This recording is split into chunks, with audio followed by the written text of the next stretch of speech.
We lived in a torrent of money, and we were constantly deploying it. That, of course, is Charlie Munger describing the immense capital engine that is Berkshire Hathaway, a torrent of money that requires a constant, active, and relentless effort of deployment. But just for a moment, let's challenge that idea. Imagine if all that work, that incredibly difficult, risk-filled process of capital allocation, simply wasn't necessary. What if the torrent of money could deploy itself? That single question right there, it changes everything. And it's at the very heart of what we're going to explore in this video, a new framework for thinking about value built around the ideas of the coral moats and the Freesurfer from the Averaging Up collection. Our whole analysis really kicks off with a paradox, one that's been hiding in plain sight inside the world's most famous investment portfolio. We're calling it the illusion of equivalence. So let's take two of Berkshire Hathaway's permanent holdings, Coca-Cola and Moody's. Now, if you look at them through a traditional lens, they seem like identical twins. Morningstar gives them both a wide moat, Warren Buffett calls them both wonderful businesses, and if you pop open a spreadsheet, the financials mirror each other. Great returns on equity, fantastic margins. On paper, they look like two slightly different versions of the exact same thing. But this is exactly where conventional analysis completely breaks down. Because while the numbers on the spreadsheet look the same, the underlying architecture of these two businesses could not be more different. In fact, they might as well be operating on two completely different planets. All right, so let's break this down. Let's deconstruct these two moats and see for ourselves why they are so fundamentally, architecturally alien to one another. Let's start with Coca-Cola. This number you're looking at is what it costs the company every single year just to maintain its position. That's $4 billion annually. See, Coca-Cola's famous brand is the perfect example of what we're calling a mechanical moat. That $4 billion expense isn't about driving new growth. No, it's the annual rent that Coke has to pay simply to defend its shelf space and fight back against a market that is slowly structurally shrinking. This moat has to be rebuilt constantly, year after year. It's not owned, it's rented. Now, let's flip the coin. What's the annual price tag to maintain and actually strengthen the moat at Moody's? Zero. Not a single penny. Moody's operates with what we're calling a coral moat. It's built on a bedrock of institutional trust and, critically, regulatory requirements.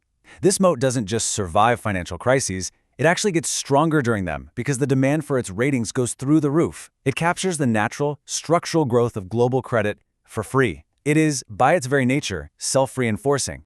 So, this massive architectural difference between the two businesses, well, it tells us that we need a better way to think about moats. A new, more sophisticated hierarchy is required. And this new framework really has three distinct levels. At the very bottom, you've got the sand moat. It's external and can dissolve almost overnight, kind of like FICO's old regulatory advantage. In the middle, you have the mechanical moat, just like Coca-Cola's, which is completely dependent on massive continuous spending. And then at the very top, you have the pinnacle, the coral moat. It's driven by usage, it's costless, and it's self-reinforcing, just like Moody's. So you might be wondering, why does traditional value investing miss this crucial distinction? Well, the truth is, its entire vocabulary was written for a different era. Buffett's framework was forged during the golden age of the mechanical moat, the 1950s through the 80s, when giants like Coca-Cola and Gillette absolutely ruled the world. The coral moat, really a creature of our modern digital and regulatory age, just didn't exist in the same way back then. And this historical blind spot isn't just an academic footnote. No, it creates a very clear and a very present mispricing that you can see in the market today. I mean, just look at the valuations. Coca-Cola trades at a price-to-earnings ratio of around 25. Moody's is up near 29. Let that sink in. The market is charging a premium of just 4 PE points for a business that has vastly superior growth prospects and a zero-cost self-strengthening moat. That gap is just bafflingly small.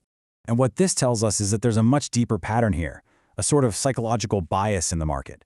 It consistently overvalues safety that it can see and touch, like Coke's reliable dividends in its famous brand.